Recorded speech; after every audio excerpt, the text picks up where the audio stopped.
There is a Bahamian saying, you live old enough, you have stories to tell, and that's the truth. If you live long enough and you had a good life, a vibrant life, a involved life, you will have a lot of stories to tell. And so that's why everybody's stories are different. In this case, I meet a girl who I knew every time I used to go to mechanic. I used to go to mechanic every month. Mechanic used to be swinging me. He knew the axle of the car was broken, and so he never tell me that. He just was swinging me and to get money every month, $400, $500, $600, fixing this and fixing that.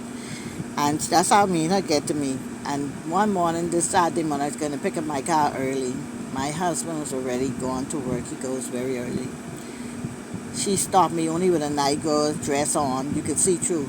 Tell me, say, you going to pick up your car? That's how much she watching me because she always know I go into mechanic right through her corner. You could give me a ride. I said, ride where? You got to go pawn clothes. You don't even got no clothes. She was there too. She want to go to the church in Pinewood. I ain't going to call the name of the church. Say her boyfriend, she heard getting married there this morning. The man just leave a house.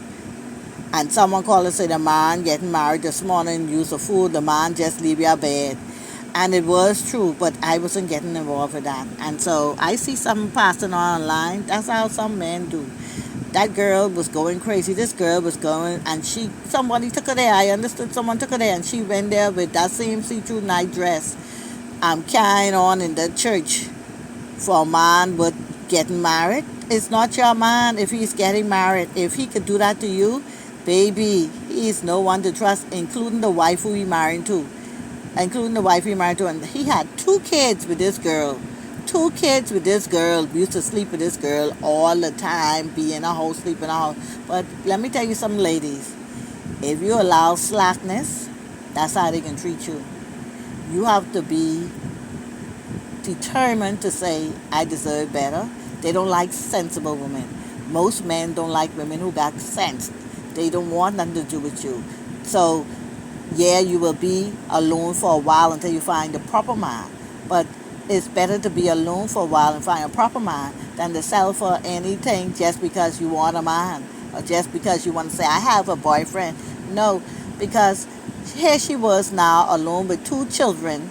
She was not working and she was living in her mother's house. And this man used to come and be living in her mother's house with her time after time after time.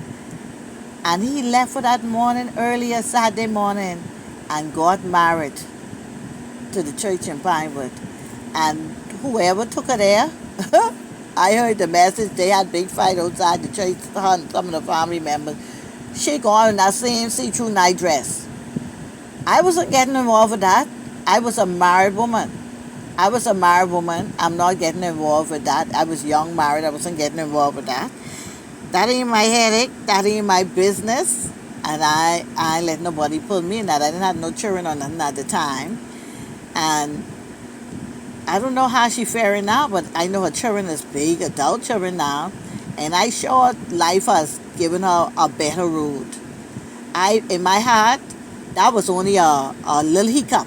But she couldn't see it at the time. And with the children now being adults, I know they have blessings. Some people don't understand that. Don't look right immediately sometimes. Look along the road, what it could become.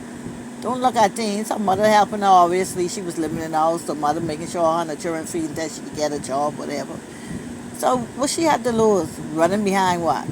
That man wasn't for you. And whoever got him, I sure they catch living hell. Because a man like that is not to be trusted. So that's my story of what took place with me when I was a young married woman. And this woman, this other girl, I guess she used to be watching how me and my husband always together. Anyone know us, we was everywhere. You see one, you see the next. The only reason no one see me with my husband, because my husband is dead now 20 years. But anytime you see me, you see my husband. We were always together.